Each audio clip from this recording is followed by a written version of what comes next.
bad thing, dis mamma en pap nie kyk nie, sy kom sit stout. Want ek het net vir God die helfte van my hart gegee. En dit ook in installments, nie alles op een slag nie. Net die helfte. En dan, wat gebeur? What happens? You go through, well, yes? Hy gaan ons straf, you go through this life, and things don't work out so well. Die dinge werk nie so lekker uit nie, ons het nie vrede nie, we don't have peace. Hoekom? Why don't we have peace? Because we're still holding on to half of our heart. We only gave God half. Ons het net vir die Here die helfte gegee. Ons het nie vir hom alles gegee nie. So, wat gaan die Here doen? Die Here gaan aanhou en aanhou by ons, totdat ons ons hele hart gee. God is going to keep trying to get us to give him, so that we give him our whole heart. And on die dag, that day, when you give God your whole heart, you say, Here, ek gee op, I surrender, ek gee vir jou my hele hart. When you give God your whole heart, He gives you a new heart. Kyk na hierdie een, dis mooi, skoon, this one's clean, nothing bad. Dan gee God vir jou 'n nuwe hart aan die binnekant.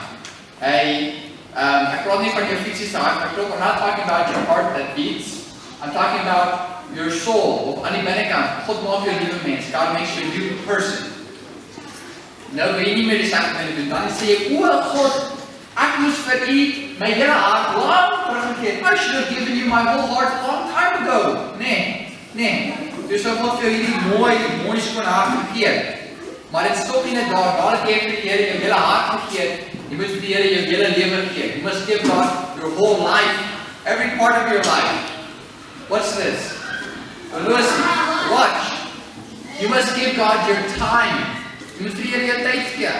Jy moet tyd maak vir die Here in jou dag. Jy moet nie sê vir die Here, God, ek is nou moeg, ek het nie meer tyd, ek gaan nou slaap. You must give God your whole life, all of your time. And you must spend time with God reading His Word, the Bible. You must spend time reading the Bible, the Word of God. En jy moet tyd spandeer besig om, wat is dit? To pray, you moet tyd spandeer om te bid, to spend time praying.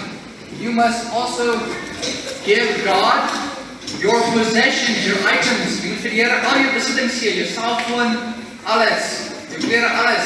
You must give God everything. Say, God, it's not mine anymore, now it's yours. And I'm just taking care of it for you. Jy moet vir God alles gee. And what else must you give God?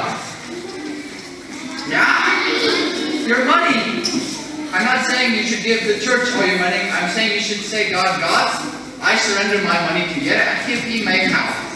Ek is net 'n oppasser. Ek pas net die rentmeester. Ek pas net die geld op. Maar Here, as U sê ek moet die geld vir iemand gee, dan gee ek dit. God, I'm giving you the money. I'm just now taking care of it. And then also, what is this? Wat is dit?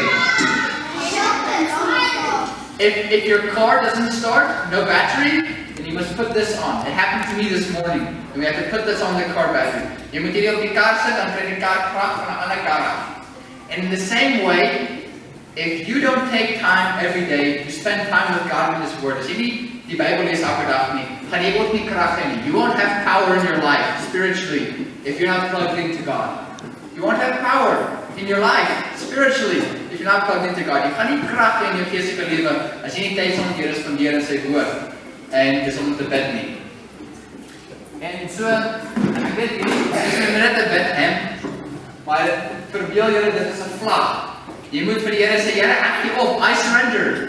You must wave the white flag of surrender and say, God, I surrender everything. My alles, my lewe, my tyd, my geld, my hart, alles gee ek aan U. God, I surrender. I'm giving up. I'm not fighting you anymore. I'm giving you my money, my heart, my life, my time, my money, everything, God, is not mine, it's yours.